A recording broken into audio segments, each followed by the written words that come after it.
Hello बच्चों, welcome to my YouTube channel. आज हम जो है जनरल का क्वेश्चन नंबर 20 करेंगे। अभी तक मैंने 19 क्वेश्चन आपको करा दिए हैं।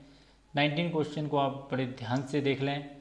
ये हमारा आज लास्ट क्वेश्चन है। जनरल की सारी एंट्रीज के बारे में बड़ा डिटेल में आपको बता दिया गया है। और ध्यान रखें इस बात का कि जनरल जो है वो बहुत इंपॉर्टेंट जो है वो टॉपिक माना जाता है अकाउंटिंग का, क्योंकि ये कहा जाता है कि यदि आप अकाउंटेंट बनना चाहते हैं तो आपको जनरल की जो है वो पूरी तरह से नॉलेज होनी चाहिए। तो क्वेश्चन नंबर 20 में हमारे पास क्वेश्चन नंबर 20 में जब भी हम जनरल एंट्री करेंगे तो इस बात का ध्यान रखें कि आप सबसे पहले जो है ऊपर लिखेंगे जनरल एंट्रीज। तो जनरल एंट्रीज में पहला कॉलम डेट का, फिर अगला कॉलम पर्टिकुलर्स का, फिर लेजर फोलियो, फिर अमाउंट जो डेबिट इन रुपीज़ और क्रेडिट अमाउंट इन रुपीज़। फिर आपकी फर्स्ट ट्रांजेक्शन दी है आपके पास कि आपने जो है ओपनिंग बैलेंसेज आपके पास दिए हैं cash in hand 5500, bank balance दिया है 3550। इसी प्रकार से स्टॉक दिया है आपके पास 8750। फिर आपके पास फर्नीचर दिया हुआ है 2700, मशीनरी आपके पास दी है 15650, डेटर्स आपके पास दिए हैं 5000, क्रेडिटर आपके पास दिए हैं 7500, बैंक लोन आपके पास दिया है 10000। तो किस प्रकार से जो है ओपनिंग एंट्री की एंट्री करेंगे आप? सबसे पहले कैश अकाउंट को डेबिट करेंगे। आप लिखेंगे cash account debit. Cash account जो है वो डेबिट किया जाएगा जितने का अमाउंट है आपके पास। तो कैश का बैलेंस है आपके पास 5500। तो सबसे पहले कैश का बैलेंस लिखेंगे, कैश को डेबिट किया जाएगा क्योंकि कैश बिजनेस का असेट है। फिर बैंक को भी डेबिट किया जाएगा क्योंकि बैंक बैलेंस आपके पास दिया हुआ है और बैंक बैलेंस का भी डेबिट बैलेंस होता है। तो आपके पास बैंक का जो बैलेंस दिया हुआ है वो दिया है 3550। उसके बाद बैंक बैलेंस के बाद आपके पास स्टॉक का बैलेंस दिया है, तो फिर आप लिखेंगे स्टॉक अकाउंट। तो स्टॉक अकाउंट का आपके पास बैलेंस दिया हुआ है 8775। उसके बाद स्टॉक के बैलेंस के बाद आपके पास फर्नीचर दिया हुआ है, तो आप फर्नीचर को डेबिट करेंगे। तो फर्नीचर अकाउंट डेबिट, फर्नीचर को डेबिट किया जाएगा जितने का आपके पास फर्नीचर दिया हुआ है। तो आपको फर्नीचर दिया हुआ है 6700, तो फर्नीचर को जो है डेबिट किया जाएगा। उसके बाद आप सभी जानते हैं कि आपके पास मशीनरी दी हुई है, तो आप मशीनरी को डेबिट करेंगे। तो मशीनरी अकाउंट डेबिट, तो मशीनरी को भी आप डेबिट करेंगे जितनी राशि से मशीनरी दी गई है। तो मशीनरी की आपको अमाउंट दिया हुआ है 15650। मशीनरी के बाद जो आपके पास डेटर्स दिए हैं फिर अगेन, तो डेटर्स को आप डेबिट करेंगे।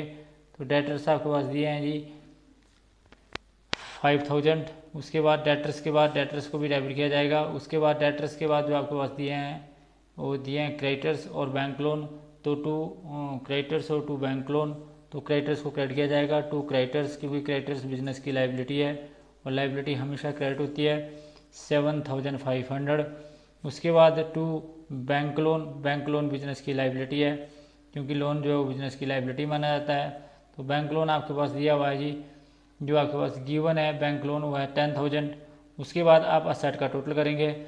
असेट का टोटल करने के बाद यदि असेट का जो है जो टोटल करने के बाद आपके पास जो बैलेंसिंग फिगर बचेगा उसे आप कैपिटल में ट्रांसफ़र करेंगे। तो जिसके लिए आप करेंगे एंट्री टू कैपिटल अकाउंट।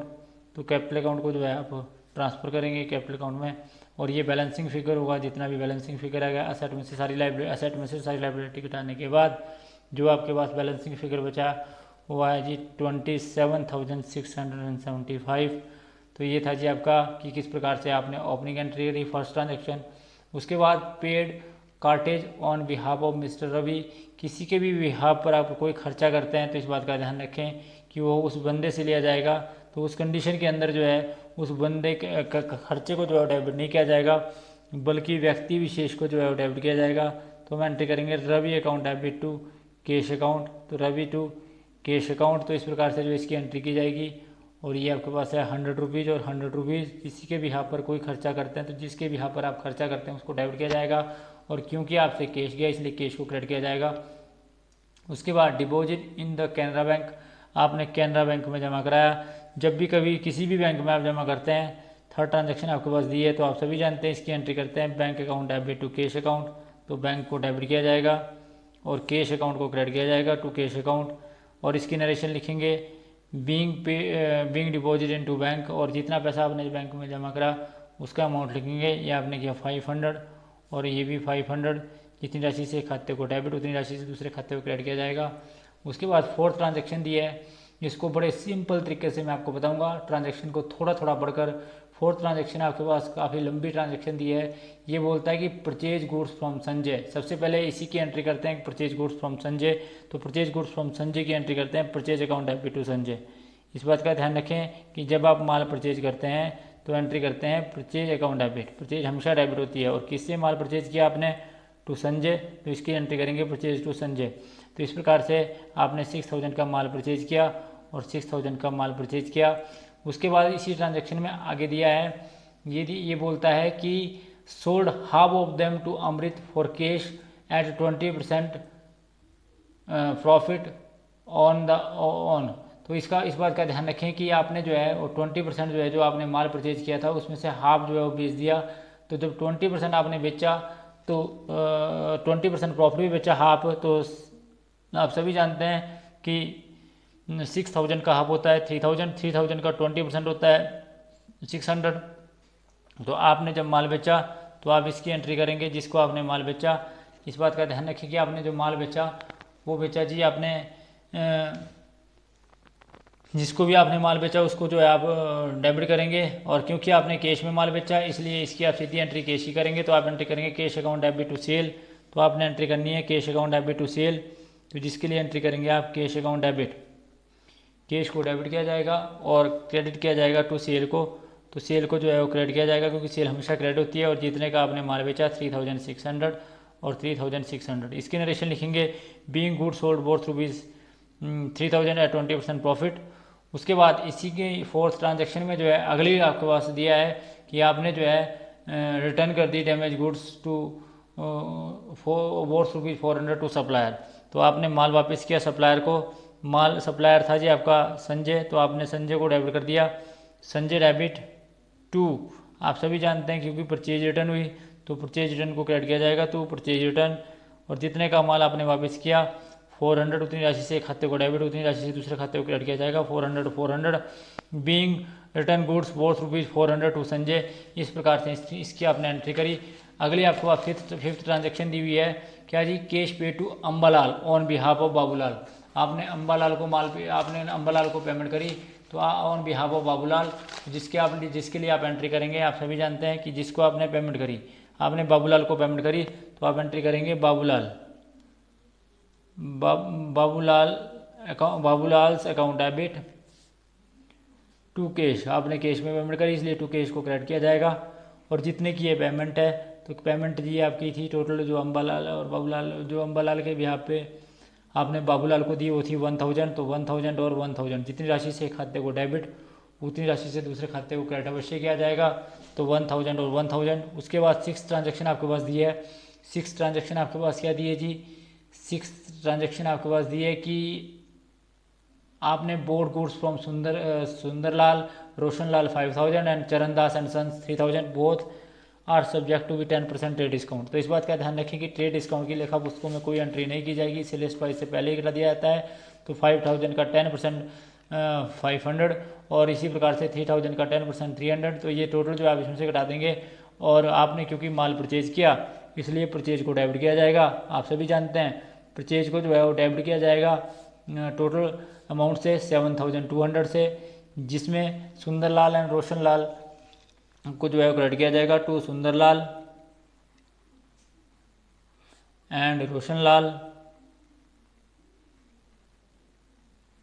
और ये आएगा जी 4500 और टू चरणदास एंड सन्स।